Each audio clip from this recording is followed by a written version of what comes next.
En temps de llibres, tiempo de libros, sopa de letras.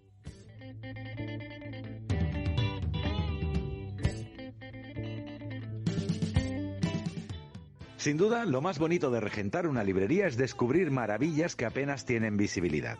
No entraremos ahora en el manido debate de lo injusto que resulta la artificiosa polvareda que levantan ciertas editoriales en beneficio de algunos títulos que, si no fuera por su incomprensible, nótese el paréntesis, apoyo, no leería ni el tato. Por malos. No, por infectos.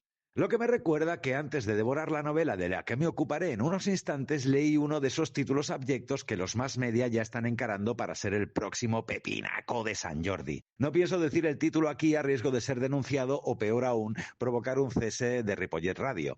Ustedes, que son inteligentes, sé que habrán tomado nota y que a partir de ahora desconfiarán de cualquier publireportaje que le dore la píldora a la nueva novela revelación. Huyan de esa inmoral limpieza de sable porque ya les digo yo que el libro no la merece. Y esa es la mayor pista que puedo dar. O como decía Mayra, hasta aquí puedo leer. Pero ya me estoy yendo por las ramas de forma críptica. Discúlpenme. Es el resultado del cabreo monumental provocado tras leer la apabullante novela revelación del típico enchufado con padrinos que triunfará en el Sant Jordi 2026. Decía que lo más bonito de regentar una librería es descubrir maravillas que apenas tienen visibilidad. Si me apuras, ni para el librero. Hace poco, ordenando las estanterías de la Libre, di con una novela cuyo argumento me llamó en su día la atención, pero que acabó arrinconada en su correspondiente estantería rodeada por el millón de volúmenes que se publican cada semana. Su título, Jesucristo. Su autor, un desconocido para mí, Mario Marín. Jesucristo es Fa Tian-shu, el tercero de 5 hermanos del restaurante chino Gran Muralla de un barrio de Huelva. Nacido en España y resistiéndose a un destino entre fogones,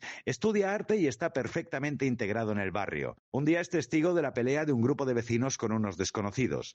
Intenta poner paz entre ellos, pero la policía aparece y se lleva a comisaría a todos los implicados. Una vez allí continúa la reyerta y cuando los agentes intentan separar a los contendientes, el mal empujón de uno de ellos deja a Jesucristo en coma. Cuando su esposa y los amigos acuden al hospital, no reconocen al hombre postrado en la cama que les muestran. Quizá la frase más repetida en Jesucristo sea «Ese no es Jesucristo». La premisa puede parecer apropiada para un episodio de la Dimensió Desconeguda, pero la novela de Marín se descubre como un bellísimo tratado sobre la ausencia y el desconsuelo y confusión que deja. Mediante un lenguaje oral y lleno de plasticidad que denota la licenciatura en Bellas Artes del autor, no solo sabremos en boca de otros la idea que tenían ellos de quién era Jesucristo, también conoceremos al verdadero Jesucristo, el barrio y a sus principales habitantes, algunos de idiosincrasia más bien pintoresca y descritos con una ternura fuera de lo común.